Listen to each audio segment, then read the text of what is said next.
Laiks ārā aiz loga šodien nav īpaši patīkams un līst. Nu, kaut gan tagad uz vakaru pusi jau ir noskaidrojies, un tā, bet migla tomēr ir. Taču šodien Synergies konferencē bija vienkārši fantastiska. Un tas, ka mēs devāmies uz skolām pirmoreiz skatīties, kā notiek mācības Amerikā, šeit tieši Ņujorkā. Un es biju uz Mosaic Preparatory Academy, kas ir East Harlemā.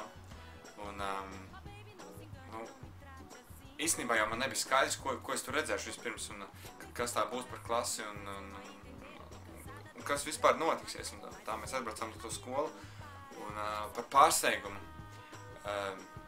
Nu, tas, kur es gāju, tas bija bērndārs klases, 4-gadnieki, kas bija diezgan liels pārsteigums, un ceļš aiziem uz tādiem maziem kreisiņiem jāsēžās, un likās diezgan dīvaini, ka es mācu skolā sākot no 7. klases un uz augšu un vidusskolēnus, un tagad es tur eju un skatos, kā māca bērndārzniekus Ņujorkā. Kaut gan tas bija ļoti interesanti, jo tā skola Harlemā, un īstenībā vienīgais baltais cilvēks klasē bija skolotāji, un arī skolotājs palīdz, un nē. Un stunda notika daļai spāniski un daļai angliski, nu tā kā divi bērni īstenībā ļoti nepārāk runāja angliski, tā kā tas viss notika, viņi pārsvarā runāja spāniski, un arī skolotāji viņiem runāja spāniski. Tas bija ļoti interesanti, bet te ir daudz lapas, mums ir tāds iedeva pierakstu lapas, kas stundu vērošanas lapas. Man ar tām nepietika, es ņēmu vēl lapas, ko pierakstīju. Īstenībā tik daudz lietas pozitīvas un fantastiskas, ko es varu mācīties un pielietot vidusskolā un pamatskolā, no tā, kas īstenībā iesākās jau sākumskolā un pat pirms tam. Un viena no tām sīkajām lietām ir tas, ka skolotāji ļauj skolāniem izdarīt izvēli, vai aicina izdarīt izvēli. Nu, ja tas ir bērndārs, tad tā ir pavisam kaut kāda vienkārša izvēle. Un tā bija izvēle, piemēram, nu, ar ko tu rakstīsi, vai tu gribi rakstīt ar pildspalvu vai ar zīmolu rakstīt. Tā ir tāda vienkārša izvēle. Tad vēl viņi balsoja, viņiem bija thumbs up and thumbs down. Un vēl bija tāda iespēja, viņi ēda burkānus vienu brīdi, un tas lielais uzdevums par burkānu ēšanu bija, katram bija lapiņa, un apēd burkānu vai ne skolēni, un pēc tam uzraksta yes vai no uz lapiņas. Nu, ja tev garšoja, tad raksti yes, ja tev negaršoja, nu, tad raksti no. Un pēc tam tās liels burkāns tur pie sienas pielīmēts ir, un tad uz tā burkāns sadalīts divās daļās, vienā pusē yes, otrā no, un tad katram jāizskrien uz to lapiņu un jāpielīmē. Tajā pusē, kur tad viņam ir tas yes vai no, un tā kā viņi knapi mācēja to yes vai no uzrakstīt, kā kurš mācēja, un tad viņi varēja tur arī paskatīties, kā tos burtus liek kopā. Un īstenībā tā stunda bija fantastiska tādējādi, kad es biju kaut kādu pusotru stundu, varbūt pat 2 stundas īstenībā laikam nevarēja sekot līdzi, jo tas bija tik aizraujoši.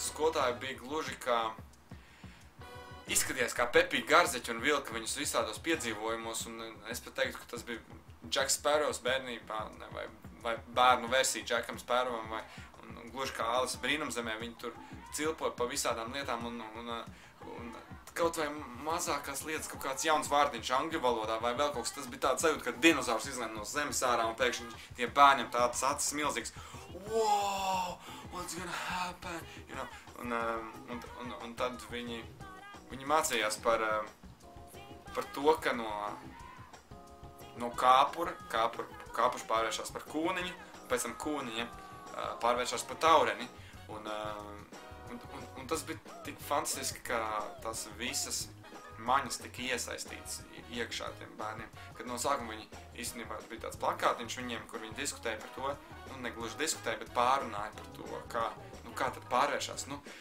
kas tad tur ir?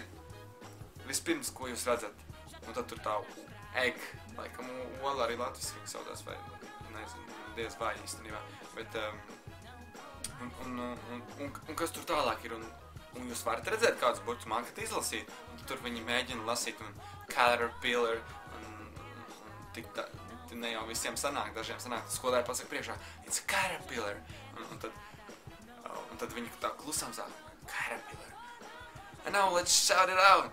Caterpillar, un tie bērni vienkārši, es nezinu, tas bija tāds tā kā vislielākais piedzīvojums tajā dienā, viņiem bija izklāgt to Caterpillar tik pilnīgā, un tas prieks un tā aizrautība, kas tajā klasē valdīja, un tā bija vairāk nekā pusotru stundu, noteikti vairāk nekā pusotru stundu bez pārtraukuma maziem bērniem, četgadniekiem. Es domāju, viņiem visu laiku mainījās aktivitātes, un viņiem bija ļoti daudz šādas lietas. Viņi sēdēja, tad viņi tēloja kūniņas, un tad skolē teica, nu, vai tad kūniņas runā? Kūniņām jābūt klusām, tad viņi tā klusu, visi mēģināja, cik vien klusu var. Un ko dara kūniņas, no kūniņām izrāpājās taurenis, un tad viņi rāpjās ārā, bet nē, tikai neiesperiet saviem pārējiem biedriem pa galvu vai vēl kaut kur uzmanīgi rāpjās ārā no tās kūniņas, un tad viņus tā paklāja rāpjās ārā no tās kūniņas. Un tagad mēs esam taureņi, un tagad lidojam, un tad viņi lido pa to visu klasi, un tas bija tik fantastiski tur sēdēt un sajust to atmosfēru, kad, nu jā, es nezinu īstenībā, es neesmu bijis bērndārzā kādu laiku, bet tā atmosfēra likās tik fantastiska, un tas, kā tiem bērniem interesē tās lietas, un tur viņi grauza burkānus pēc tam grauza, un mācījos daudzas lietas pa vidu tam, jo nu, pēc tam, kad pārnājot ar skolotāju par to klases vīziju, īstenībā bija skaidrs viena lieta, ka nu, bērndārs tas ir kaut kas pirms skolas, un bērndārzā ir jāieinteresē vispār viņiem nāk tur ar prieku, un tas bija vienkārši brīnišķīgi, kā viņi to izdarīja. Interesi tiem bērniem es varu darēt, viņi ceļās jau 5 no rīta, lai dotos uz skolu, tāpēc, ka viņi velk savus vecākus, lai viņus aizvedas turien. Un vēl tā lieta, ka viņi jūtās droši un komfortabli tajā vidē, jo bieži vien tajās vidēs, kas viņiem ir mājās, viņi tā nejūtās.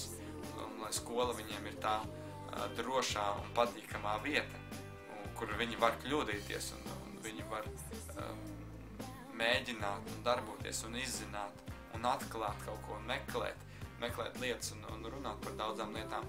Un tāpēc arī viņiem pašā dienas sākumā vienmēr viņi pārunā par tām lietām, kas viņam katram svarīgi šodien bija. Ja viņš šodien nebrauc ar metro uz skolu, bet brauc ar autobusu, tad tas ir jāpasaka pašā sākumā, lai tā lieta nesēž visu dienu iekšā tajā skolēnā, un tas, kā viņiem māca tās vērtības, dzīves vērtības un drošību. Un viss tas ir integrēts tajā stundā ar to vienu tēmu. Tas bija fantastiski arī par tiem pašiem kāpuriem un tauriņiem. Viņi rakstīja tas saucās grāmata. Taisīja grāmatu par saviem kāpuriem, un tad pēc tam matemātikā skaitīja visu kaut ko par kāpuriem, un tad viņi audzēja tur augi, viņiem bija to arī, viņi skaitīja, cik lapas katram ir izaugušas. Un tas viss ar to, kas viņiem tajā klasē ir, un fantastiski daudz viņiem tajā klasē ir. Un ap to arī viss tā stunda balstījās, un ļoti gara viņa sanāca.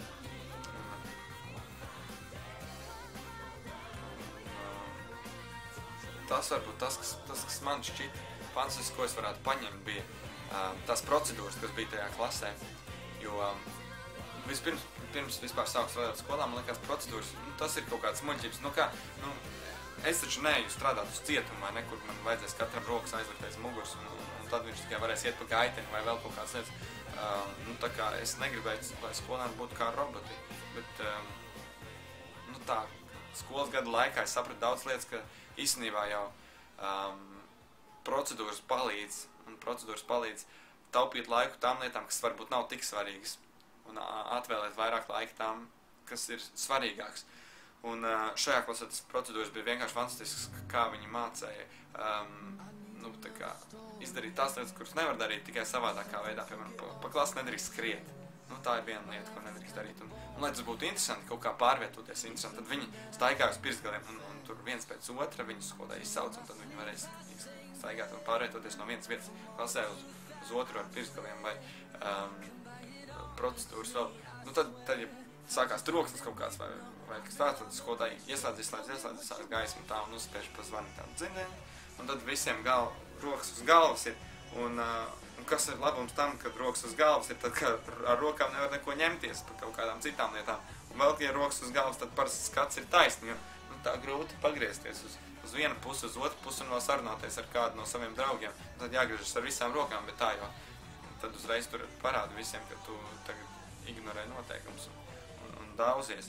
Tā kā tās visādi tādas sīkumi, nu, protams, tā ne jau tādas lietas, tieši es paņemšu uz vidusskolas klasēm, bet vispār procedūras kā tādas, kas notiek, un vidusskolas klasēs arī procedūras, piemēram, kā tu izdali darbus vai vēl kaut kādas tādas lietas. Vēl kas likās interesanti, tā integrācija pa vienu tēmu, ko arī varētu paņemt tālāk, paņemt sev. Īstenībā tā bija pati tāda aizraujošākā dienas daļa, un viss, ko tajā skolā varēja iegūt, un rītā es došos uz cita veida skolu, un es ceru, ka būs vecāki skolēni, kaut gan šitais bija fantastiski tā diena, tas iesākums, un vēl viena lieta, kuru es atklāju vai sapratu, tas, ka tie mērķi, kas mums ir lieli vidusskolā vai pamatskolā, kur jāsniedz skolotājiem priekšmetā katrā savā, viņus vajag sacirst pēc iespējas mazākos, bet tie, kas ir bērndārza mērķi, tie ir vispār, viņi jāscer pavisam sīkos tādos mazos mērķīšos, un tas, ka jau kaut kāds sasniegums ir jau tad, ja skolāns, ja tas mazais bērns var uzrakstīt kaut kādus burtus, un viņš atpazīst burtus, un viņš atpazīst sava vārda burtu, viņš atpazīst vēl kaut kādu burtu, un tad sasniegums ir tas, ka tas sīcis jau saprot, ka jāraksta ir no kreisās puses uz labo pusi, un ka tie burti nav jāgriež vai jārotē kaut kā riņķi, bet viņi varētu, tā kā visi būtu vienādā līmenī, un viss kaut kā tas ir milzīgs sasniegums, un ka jāvēl kaut kādu vārdu var uzrakstīt, un es nezinu, kā īstenībā notiek mācīšana angļu valodā, vai latviešu valodā, man liekas, tas ir vieglāk tie burti, jo viņas raksta tā, kā viņi skan, bet angļu valodā viņiem bija tā, ka viņi raksta visādus, tā kā viņi dzird apmēram tos burtus, bet arī, kas ir jau milzīgs sasniegums, bet, protams, tie vārdi ir pavisam savādāki un izskatās, un tad tur skolotāji atšifrē vienkārši, kas tur ir, un tādas mazas lietas, ko viņi iemācās solīt pa solim, un tad beigās, kad viņi iemācās to vienu lietu, ka tagad izdarām to, un tad pātrinot visu to, un tad darot jau kompleksākas lietas, tu iegūst to skolēnu, kas jau ir sākuma skolā, un to skolēnu, kas ir vidusskolā, un kuram vairs nav jāsaka, paņemam tagad aizējam pie galda, tad, kad visi aiziet, tad tikai var nākamo lietu teikt, vai ne, tagad paņemam kaut pildspalvu, paņemam papīru, uzrakstam virsrakstu vai vēl kaut ko, uzreiz sakārtojam savus mantus, paņemam, un šīs dienas tēma būs tāda, ka jūs rakstīsiet referātu, un gatavs, un aiziet, un tās lietas, kas jau ir iestrādātas maziem bērniem, un tas bija fantastiski vērot kaut ko tādu. Un šodien vēl pāris arī diskusijas, un es ceru, ka tas turpināsies arī tālāk, un pieredze vienkārši brīnišķīga. Daudz kas pierakstīts, milzīgi daudz kas pierakstīts, un es ceru, ka to visu. Tas viss neaizmirsīsies līdz septembrim atkal, kad vajadzēs sākt pašam no sākuma vēlreiz 2. gadu, jo ir tā sajūta, ka varētu izdarīt daudz labāk.